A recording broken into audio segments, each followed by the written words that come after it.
আল্লাহু তাআলা আনহু আব্দুল্লাহ ইবনে আব্বাস রাদিয়াল্লাহু তাআলা আনহুমা জাবির ইবনে আব্দুল্লাহ আর আব্দুল্লাহ ইবনে আব্বাস রাদিয়াল্লাহু তাআলা আনহুমা থেকে বর্ণিত তিনারা বলেন ওলিদা রাসূলুল্লাহ সাল্লাল্লাহু আলাইহি ওয়াসাল্লাম আমাল ফিলি ইয়াউমাল ইসনাইনি আস-সানি আশারা মিন শাহরি রবিউল আউয়াল।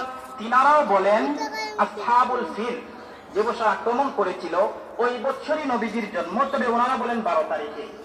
এবার পার্থক্য সাহাবায়ে কেরামদের ব্যাপারে কোনো কথা নেই, প্রথমেই বলছি, কথা হচ্ছে তাবিদের ব্যাপারে। এবার আসেন, এই হাদিসে তাবিদের সংখ্যা পাওয়া যায় দুইজন, সাঈদ ইবনে মিনা আর আপনার আফফান ইবনে মুসলিম।